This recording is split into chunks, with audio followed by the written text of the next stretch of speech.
class of Year 5 students at St Clair's Primary School in Middlesbrough are getting hands-on with a science investigation.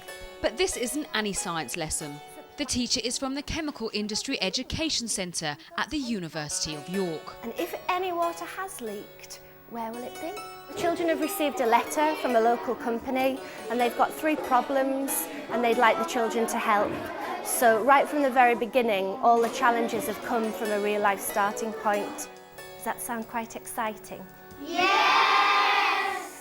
I think a lot of science that's done in the primary classroom, it doesn't really have a relevance to it, and the children might be finding out which cup keeps a cup of tea warm, but for what reason, for who and why. So it's very, very important to give the children a reason for doing their science and embedding it into a real-life context. We're carrying out the work that we do because there is a point at which children switch off from science, and that age at which children switch off is kind of getting younger and younger. So the purpose of our work is to keep that enthusiasm and interest in science and also see the relevance. What's the point in doing this? What could I do with it in the future?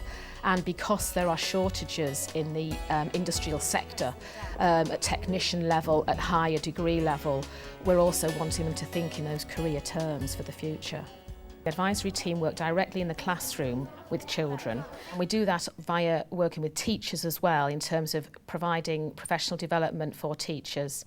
Some of that is classroom based, so that the advisory teacher is providing exemplary science lessons. Some of it is with whole staff, where we're helping them work out how they can best link their curriculum science with how science takes place in industry. We're going to be looking at a nice, simple, straightforward strategy. What's special about this project is the fact that we also get the support from the industry for the professional development of teachers. We have somebody that comes in and has challenges for our teachers to make science very interesting for the children, and it makes it very much a part of their lives with real life problems for the children to solve.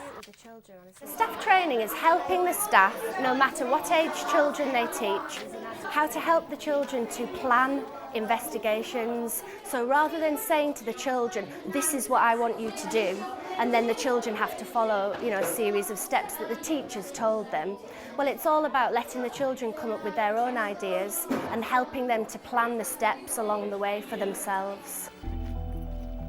The fun for these children doesn't end in the classroom, as the children go on a visit to a chemical site. A key part of CIEC's work is to arrange visits to industry to build directly on the learning in the classroom. The visit is being led by a chemical engineer. Companies can do it in a number of ways. We can actually put cash straight into the scheme, or you can give in kind, which is actually hosting visits, making your own employees available to actually help with the projects and actually working with the school children whilst they're actually learning about the industry. And it's important to bring young children to see that the industry is a vibrant industry, not a dying industry.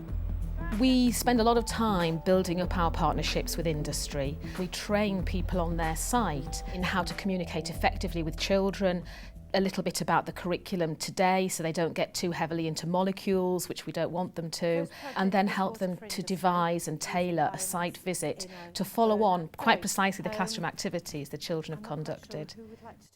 What's in it for our employees, we see it as career professional development for them, because clearly what we see that is they develop their communication skills in a much broader way, because they have to deal with school children, they have to deal with teachers, and they have to be able to do different preparation ready for school children rather than for adults.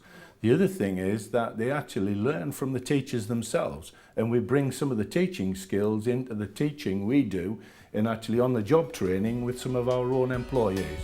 The work going on in the north of England covers many facets of CIEC's work through the Children Challenging Industry programme, and combinations of the different strands are available nationwide. At a time when primary curriculum is undergoing major change, it's important that we continue to train our teachers in that changing curriculum, motivate the children about science and enthuse children to go on into science careers and have a general knowledge of science that helps them understand industry into the future.